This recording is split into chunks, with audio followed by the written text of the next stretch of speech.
Hello, everyone, and welcome back to the Adam and Anna podcast, where learning English is easy and fun. I'm Anna. And I'm Adam. And today, we're talking about something that will completely change your English conversations. Before we jump in, make sure you hit that subscribe button, because what we're sharing today is a total game changer. Adam, can I tell you something embarrassing that happened to me yesterday? Oh no, what happened? I was at a coffee shop and this really nice guy started talking to me in English. I wanted to have a good conversation, but my brain just froze. Let me guess, you knew what you wanted to say, but you were stuck translating everything. Exactly. And by the time I figured out what to say, he was already gone. It was so awkward. I bet almost everyone listening has had this exact experience.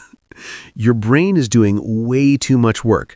Hearing English, translating to your native language, thinking of a response, then translating back to English. It's exhausting, and most people think this is just normal, that they'll always need to translate, but that's totally wrong. So today, we're going to teach you how to think directly in English so you never have another awkward moment like Anna's coffee shop disaster. And the best part? You can start today, even if you're a beginner. All right, let's dive into our first solution. Anna, tell us about the action narration technique. Great! So, this is super simple, but incredibly effective. You start by narrating your basic daily actions in English. Let me give you an example. Let's do a mini role play. I'll pretend I'm making coffee in the morning. Perfect. Go for it. I'm turning on the coffee machine. The water is heating up. I'm getting my favorite mug. Now I'm adding coffee. It smells good. See how natural that sounded? Adam wasn't translating from Portuguese to English. He was thinking directly in English about what he was doing. Exactly. And the key is to start with simple present tense. I'm walking, I'm eating, I'm checking my phone. And here's the magic. After just 1 week of doing this, your brain starts to connect English directly to actions, not to your native language first. Now, let's move to our second technique, emotional thinking. Anna, this one is really powerful. Oh, I love this one. So instead of feeling happy and translating that feeling, you train yourself to think, I feel happy, or I'm excited, directly in English. And emotions are universal, right? Everyone feels happy, sad, tired, excited. So it's a perfect place to practice. Let me share a quick story. My friend Maria from Mexico was always translating her feelings. So I told her, Maria, when you wake up tired, don't think in Spanish first. Think, I'm so tired in English. How did it work out? Within 2 weeks, she called me and said, Anna, something amazing happened. I was frustrated about work and I automatically thought, this is so annoying in English. She was thinking emotionally in English without trying. That's incredible. And you know what? Let's practice this right now. Anna, how are you feeling about today's lesson? I'm really excited to share these tips. I feel confident that our listeners will love them. Perfect! See how Anna didn't hesitate? She expressed her emotions directly in English. Our third technique is planning in English. Adam, this one really changed the game for me. Yes, so instead of planning your day in your native language, you think, I need to buy groceries. I should call my mom. I have a meeting at 2 p.m. And when you have a problem, instead of thinking about solutions in your native language, you think, what should I do? Maybe I can ask for help. I think I'll try this first. Let's do another quick example. Anna, imagine you forgot your keys at home. What would you think? Oh no, I forgot my keys. What should I do? I can call my roommate. Or maybe the building manager has a spare key. I should check my bag first, just in case. Perfect. Anna just solved a problem entirely in English, using natural phrases like, what should I do? And just in case. And notice I used should, can, and maybe. These are the words we actually use when planning and problem solving in English.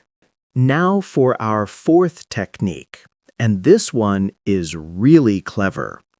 Anna, explain the word replacement method. Okay, so imagine you don't know the word refrigerator. Instead of thinking in your native language, you think in English, the big white thing that keeps food cold. Exactly. You stay in English and describe things with words you already know.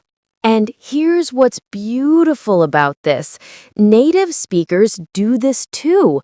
Sometimes I can't remember a word, so I'll say, that thing that, and people understand perfectly. Let me give another example.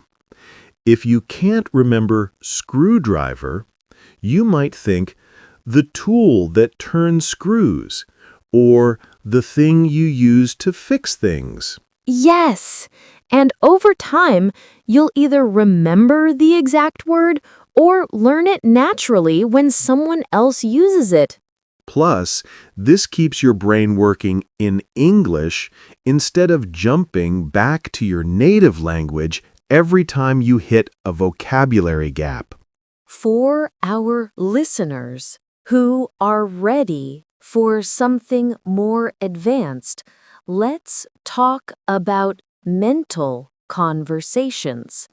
Oh, this is fun. So you have imaginary conversations in English with people you know. Right. For example, you might think, if I see my colleague tomorrow, I'll say, how was your weekend? And she might say, it was great. I went hiking. Then I'll ask, oh really? Where did you go? It's like rehearsing for real conversations, but it also trains your brain to think conversationally in English. And the amazing thing is, when you actually have these conversations in real life, the words flow so much more naturally because you've already practiced them in your mind. Exactly. Your brain has already created the English pathways for these interactions. Before we wrap up, let's talk about some common mistakes people make when trying to think in English. Great idea. The biggest mistake I see is people trying to think perfectly in English from day one. Yes, your thoughts don't need perfect grammar. They just need to be in English. If you think, I hungry, instead of I am hungry, that's still progress. Another mistake is getting frustrated when you catch yourself thinking in your native language. That's totally normal. Just gently redirect your thoughts back to English. And don't try to think about complex topics in English right away. Start simple. Daily actions, basic feelings, simple plans. Build up gradually. The key is consistency, not perfection. 5 minutes of thinking in English every day is better than trying for an hour once a week. All right, everyone. I want to leave you with some motivation. Thinking in English is not some magical ability that only advanced speakers have. Absolutely. It's a skill, and like any skill, it gets better with practice. I promise you, if you try these techniques for just 1 week, you'll notice a difference. And remember, every time you catch yourself thinking in English, even for just a few seconds, celebrate that. You're rewiring your brain. Some days will be easier than others, and that's completely normal. The important thing is to keep trying. You've got this. We believe in you, and we're here to support you on your English learning journey. Let's quickly recap our 4 main techniques. First, narrate your daily actions in simple English. Second, express your emotions directly in English instead of translating them. Third, plan your day and solve problems by thinking through them in English. And fourth, when you don't know a word, describe it in English with words you already know. Start with just 1 technique this week, and once it feels natural, add another one. All right, everyone, that's a wrap for today's episode. Remember, thinking in English is your gateway to fluent, natural conversations. If this episode helped you, please give it a thumbs up and share it with a friend who's learning English. It really helps us reach more learners like you. Don't forget to subscribe and hit the notification bell for more practical English tips every week. And here's your homework. Choose one daily activity, maybe your morning routine or your commute, and practice thinking about it in English for the next 7 days. We'd love to hear about your progress. Leave a comment and tell us which technique you're going to try first. Until next time, keep practicing, stay positive, and remember, progress, not perfection. Thanks for listening, and we'll see you in the next episode. Bye, everyone. Bye!